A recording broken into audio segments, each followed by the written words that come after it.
নমস্কার, স্বপ্নাবিক নিউজ নেটওয়ার্কে স্বাগত। ডায়মন্ড হারবার কোনো এক সময় জ্যোতির্ময় বসু, অমল দত্ত, শ্রমিক লাহিড়ীর মতো সাংসদদের হাত ধরে বাম দুর্গ থাকলেও এখন ডায়মন্ড হারবার মানেই অভিষেক গড়। 2009 সালেই বাম দুর্গে ফাটল ধরিয়েছিলেন সোমেন মিত্র। তারপর 2014 থেকে তৃণমূল কংগ্রেসের যুবরাজ অভিষেক বন্দ্যোপাধ্যায়। 2024 নির্বাচনেও যে ডায়মন্ড হারবারে সিপিআইএম কোনো ফাটল ধরাতে পারবে এমনটা বিশ্বাস করে না বেশিরভাগ মানুষ।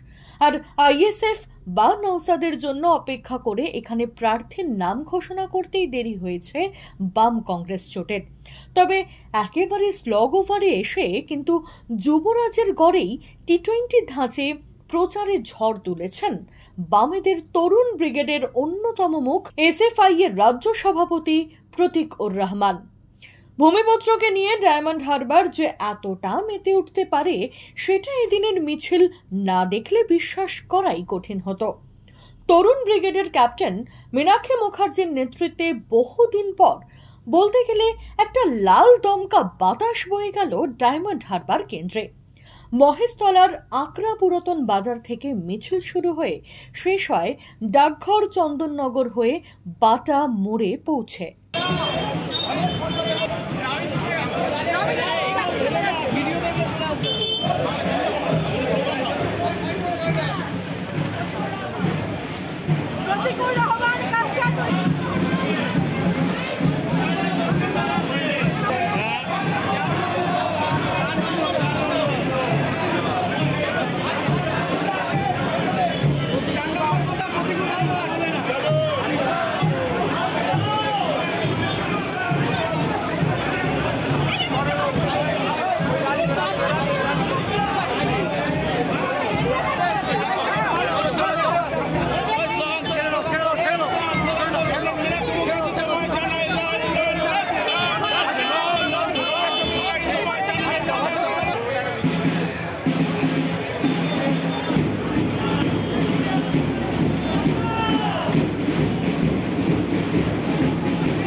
আর মিছিল শেষে মীনাক্ষীর হুঙ্কার, প্রশাসনের সাহায্য ছাড়া লড়ে দেখাক অভিষেক। আমাকে জিজ্ঞেস করলে আমি তো খারাপ বলবো না, আপনারা কেমন সাড়া দেখলেন সেটা বলুন। এত সন্ত্রাসের মুখে গোটা রাজ্যের সাথে আজকে এই ডায়মন্ড হারবারের এই এলাকাতেও, এই মহেশতলা এলাকাতেও মানুষ যেভাবে স্বতঃস্ফূর্ততার সাথে রাস্তায় দাঁড়িয়েছে, তাতে এটাই পরিষ্কার তৃণমূলের শেষের শুরু, বিজেপি এই পশ্চিমবঙ্গে ঠাঁই পাবে না।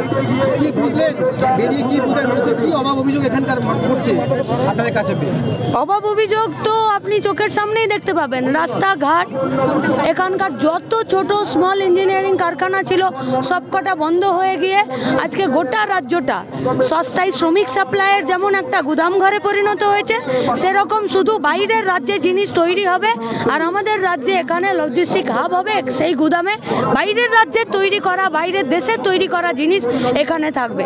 পশ্চিমবঙ্গের বেকার ছাত্র যুবদের না তো কোনো কলকারখানায় কাজ করার যোগ্যতা আছে, না তো পাস করলে কোনো স্কুল কলেজে পড়ানোর যোগ্যতা আছে। আর আজকের এই পরিবেশ তৈরি করেছে পশ্চিমবঙ্গের তৃণমূল কংগ্রেসের সরকার, শাস্তি পেতেই হবে। ফলাফল কি হতে চলেছে? প্রতিকূল জিতবে নির্বাচন কমিশন, আপনারা, রাজনৈতিক দল এবং রাজ্য পুলিশ, এরা চারজনে নিজেদের দায়িত্ব সঠিকভাবে মানুষের স্বার্থে ব্যবহার করুক, প্রয়োগ করুক। প্রতিকূল ছাড়া ডায়মন্ড হারবারে কেউ জিতবে না। সন্ত্রাস ছাড়া অভিষেক ব্যানার্জির জেতার কোনো চান্স নেই। পুলিশের ছাতার তলায় বেরিয়ে এক পা হাঁটার দম নেই, সে মানুষের ভোটে কি করে জিততে পারে? আর প্রার্থী ছাত্রনেতা প্রতিকূলের মন্তব্য, চোরেদের দল চুরি না করে এবার জিততে পারবে না। যদি ধরা পড়ে থাকে, জানি না উনি কবে আসবেন সাংসদ, ওনাকে পাঠিয়ে দেবেন, উনি গুনে বলতে পারেন কত লোক হয়েছে। যা লোক আমাদের মিছিলে, তার চেয়ে বেশি অংশের লোক মিছিলে হাঁটতে পারেনি যানজটের কারণে, তারা আস্তে আস্তে ধীরে ধীরে আসছে। তো ফলে ভাইপোকে জিজ্ঞেস করেন কত লোক ছিল, ছবি আপনারা পাঠিয়ে দেবেন, গুনে বলবেন।